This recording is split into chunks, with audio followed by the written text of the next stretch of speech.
Okay. I need to set this here for us. Okay. So, you remember one of the first things that I asked you to do for me was write me a story. Mm-hmm. Well, I want you to write me another story. Where's my other one? I have it right here. See? You wrote about your summer vacation. Now, I want you to write me another story. So I told you to write about your summer vacation. Now you're going to decide what you want to write. Do you have any ideas? Do you want to write about the book that we're reading? No.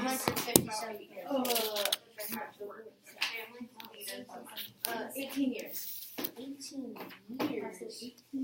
So does 18 years to end the battle? It wasn't singular battle. It took 18 years to end the battle. All 18 years. Like 3 of them. It wasn't all one. Do you want to just write about what you did this weekend? If somebody's going to live for 18 hours, they're going to stay up 18 hours. Did you do anything fun? Oh, so you can never sleep hopefully because they might family too. Yeah, they drink coffee every night. I gotta stay up. I gotta stay up.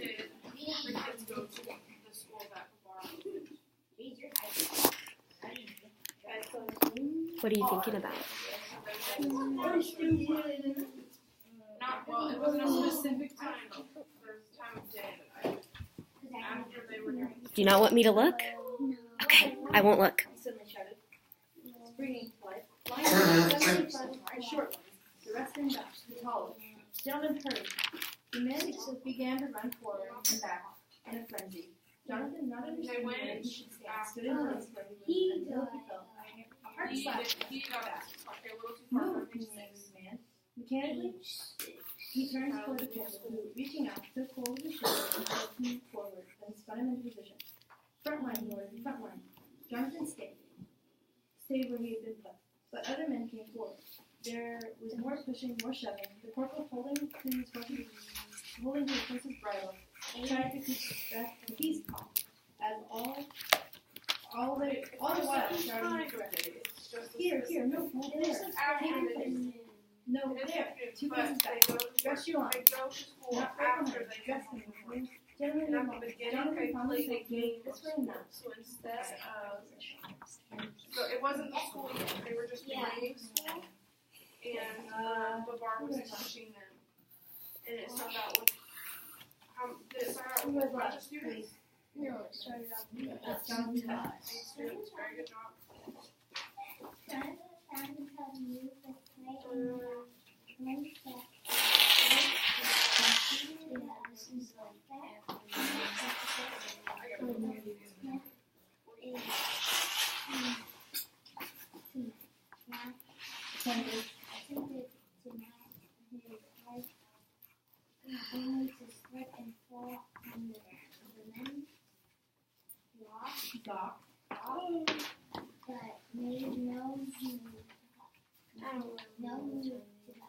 It's not a specific time. Okay, Maya, you said something about they didn't have a lot of food. Well, at the beginning, when there weren't very many students, yes.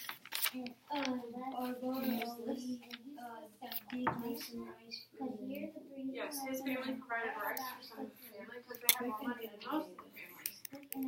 But then, because at Bavar school, they got a free meal. Yeah, probably lunch. Maybe I'm not quite sure. Relentless. But Pride. then there was a bunch of students that started coming. There were over 100 students that were coming to the school, and they were running out of food to feed all of them. The one family can't provide for all of them. That's what it ended up. And then, so then that is when Babar decided he wanted Ooh, to okay. make school So what does this say? My favorite that was still thing teaching to do. Mm-hmm. to a real school, So you like to feed them and Play give them baseball education and that will play side and the switch. So you play baseball? No, I like to play that. You like to play it at home? That's really fun. Awesome. Thank you for writing that for me. Okay. So, do you remember last week how you read to me a story? Well, I have something that I want you to read for me. Okay? I gotta find it. Ah! You see yourself? Okay. So, this is a little short story called Rhino Rescue. Okay? And it's just very short. This is all it is. And I just want you to read it to me. Okay? Okay. A crowd of people had gathered in a forest in India. They were watching a large rhino that was stuck in a mud pit. The rhino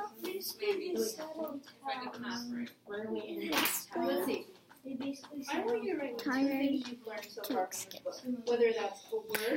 That sentence, can you read that sentence for me again? The rhino It could be a comment about the book. Do you know what this beginning word is? If you're going to, Repeat. Yes. repeatedly Mm-hmm. to escape. this book is boring. He could it not. So let's write something different. He her back legs. She was weak. She was getting tired. Then doctors from a nearby rescue center arrived. They gave the rhino medication. Other rescuers dug a pathway out of the pit. Thanks to these efforts, the rhino pulled herself from the mud.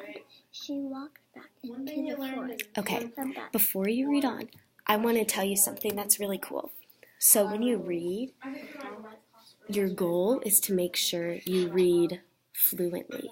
So, like, there's no spaces or you're not pausing at parts you're not supposed to pause at.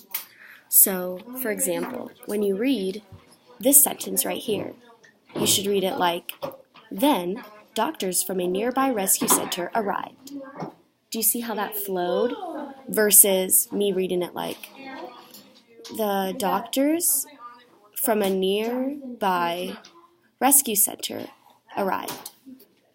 Do you see how more fluent that it was? So can you try to read these last two just as fluently as what I showed you? About 2,000 rhinos live in the part of Indiana. They're where the rescue center is located. Workers at the center help rhinos and other animals when they become trapped or hurt. Some animals live at the center for years. Others are given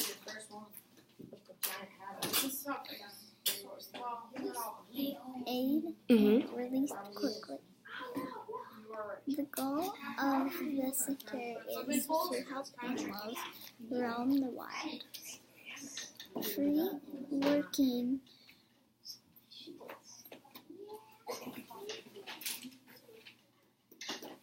All of them have the same mustache. for this goal to swing, rich, and correct. workers do remarkable things for rhinos and other animals each and every day. Nice.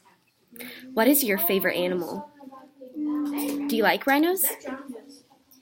My favorite animal would be A cat. Cats are really nice. I like them. Okay. So thank you for reading that for Some me. words have consonants, clusters, Now clusters, that other words that I you're done realized doing I that, underlined. we're going to go back to reading The Tiger Rising. So can you tell me Consonants. what happened when I last read to you?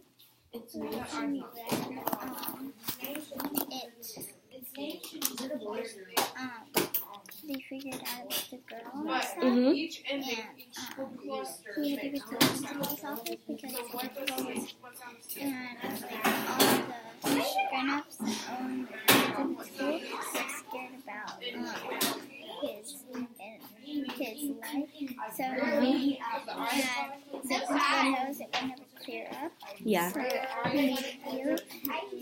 has to stay home until and the principal doesn't know that it never clears up, so now he gets to stay home forever. So now he gets to stay home forever. You're right. So now that he gets to stay home forever, what do you think he's going to do with his time? He's probably gonna visit the tiger and that's probably what he's gonna do most of his time and go visit the tiger and go out into the woods. Do you think he's going to go on this adventure with the girl that he met? Maybe because well, he's probably gonna let the tiger go, and then Very good job. the girl's gonna find out about it. Mm-hmm. So yeah. So we will see what happens, but in the couple chapters that I'm going to read to you, the boy and the girl are going to be talking a little bit more, so maybe they'll plan something about the tiger, but we'll see. And also, I just want to let you know that when I have been reading in the past to you, you've done a wonderful job at answering my questions. You are really good at deciding or of making an inference about what you think is going to happen next. So I did this a lot of my undergrads too. Oh, you did? Is that why you're so good? I did this a lot of my undergrads. I do that too. And plus I like to read and stuff. Yeah. So that helps you. So I challenge you to interrupt me while I'm reading. What about the word long? I want you, if you have a question that pops up in your mind, and just say it out loud. You can interrupt me. I want you to. Yeah. I think you want me to interrupt you while you're reading. I want you to interrupt me. I think you have really awesome things to tell me, and I want you to tell me while we're reading and not wait until I ask you questions. Okay? I really want you to interrupt me. Abby, do you have What do you really want me to interrupt? I bet you won't interrupt me. I want you to, but I bet you won't. Very good. Okay. We'll see. Okay. Chapter 6. Okay. If not, we've got another one. Rob floated through the rest of the morning. He went to math class and civics and science, his heart light by the knowledge that he would never have to come back. At lunch, he sat out on the benches in the breezeway. He did not go into the lunchroom. Norton and Billy Threemonger were there, and nothing had tasted good to him since his mother died, especially not the food at the school. It was worse than the food his father tried to cook. Yeah, what? I think that when he gets into the lunchroom, he's gonna get bullied. Yeah. Even though he says he's not going to go in there, Mm-hmm. but he's still going to go in there because he has to go in there for the day Mm-hmm. to eat lunch. Yeah, because how is he going to eat lunch if he doesn't go into the lunchroom? Well, technically he doesn't have to go to school anymore though. Yeah. So he could go home. He could, yeah, you're right. He sat on the bench and unfolded his drawing of the tiger, and his fingers itched to start making it wood. He was sitting like that. Oh, and when he goes home, he's gonna visit the tiger. You think so? I mean, he keeps looking at the drawing of the tiger, so we'll see. So he was sitting like that, swinging his legs, studying the drawing, when he heard shouting and the high-pitched buzz of excitement, like crickets that the kids made when something was Oh, it's gonna happening. be the girl. The girl, you think the girl's in trouble? What do you think she's doing? I bet, she's like, maybe in like the science room or something? Yeah, she could be. Let's see. He stayed where he was. In a minute, the faded red double doors of the lunchroom swung open, and Sistine Bailey came marching through them, her head held high. You were right. Let's see what she's up to. Behind her was a whole group of kids, and just when Sistine noticed Rob sitting there on the bench, one of the kids threw something at her. Rob couldn't tell what, but it hit her, whatever it was. Run, he wanted to yell at her. Hurry up and run. But he didn't say anything. He knew better than to say anything. He just... What? The girl's probably gonna get mad and think like the boy did it or something. Yeah, maybe. Let's see. Because if I know the kids are gonna blame it on him. He just sat and stared at Sistine with his mouth open, and she stared back at him.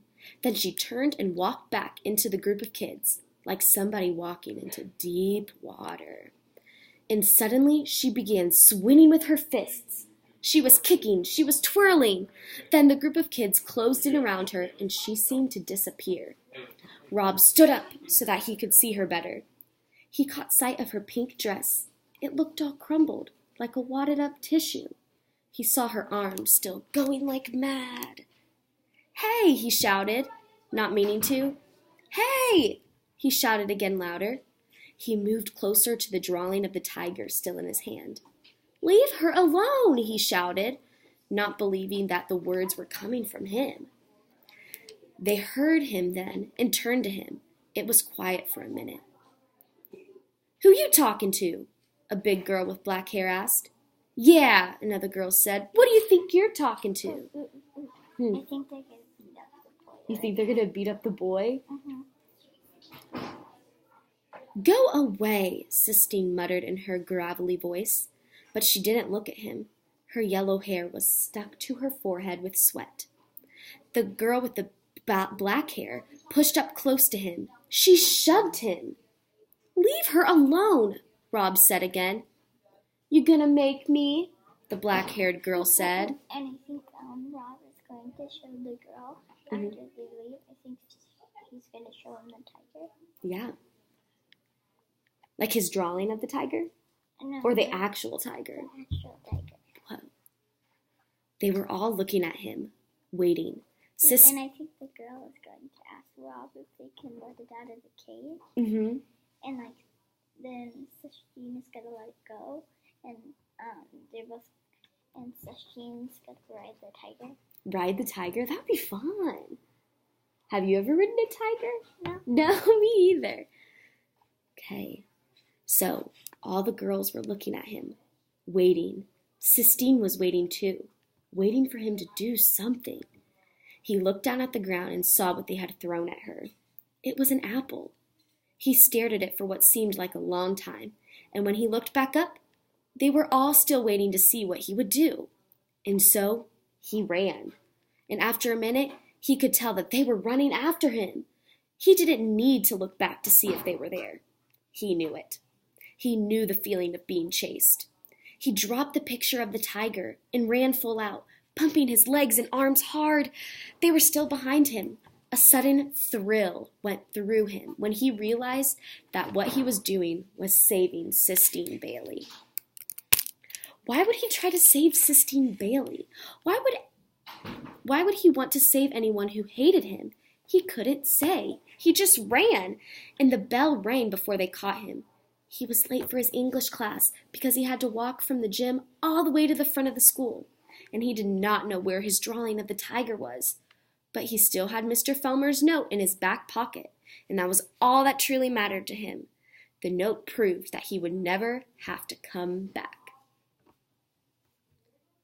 So do you think he's going to find the picture of the tiger?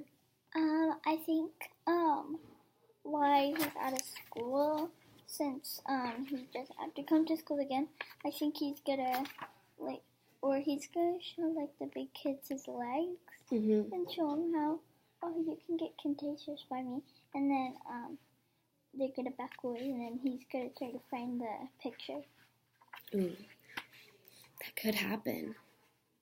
And then, since he'll be out of school, he can use the picture to help find the tiger again. Mm-hmm. So, Chapter 7. It turned out to be an extraordinary day in almost every possible way. It started with finding the tiger, and it ended with Sistine Bailey sitting down next to him on the bus on the way home from school. Her dress was torn and muddied. There was a scrape down her right arm, and her hair stuck out in 100 different directions. She sat down in the empty seat beside him and stared at him with her black eyes. Why do you think? I think she was all torn up, probably from the fight that she got in at lunch. That could be why her dress is torn and she has that scrape and her hair is all messed up. There isn't any other place to sit, she said to him. This is the last empty seat. Rob shrugged. It's not like I want to sit here, she said. Okay, said Rob. He shrugged his shoulders again.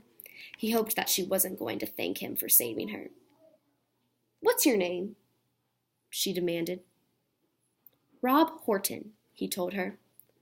Well, let me tell you something, Rob Horton. You shouldn't run. That's what they want you to do. Run. Rob stared at her with his mouth open. She stared back. I hate it here, she said, looking away, her voice even deeper than before. This is a stupid hick town with stupid hick teachers. Nobody in this whole school even knows what the Sistine Chapel is. But you know what the Sistine Chapel is, don't you? What is it? It's on this big painting. Mm-hmm. And like this big, like this big room. Mm-hmm. And it was really beautiful, wasn't it? I know, said Rob. I know what the Sistine Chapel is. Immediately, he regretted saying it. It was his policy not to say things, but it was a policy he was having a hard time maintaining around Sistine. I bet, Sistine sneered at him. I bet you know. It's a picture of God making the world, he said. Sistine stared at him hard. She narrowed her small eyes until they almost disappeared. It's in Italy, said Rob. The pictures are painted on the ceiling. It was as if the magician had cast a spell over him. He opened his mouth and words fell out, one on top of the other like gold coins. He couldn't stop talking. I don't got to go to school on account of my legs. I got a note that says so from Mr. Felmer. He's the principal.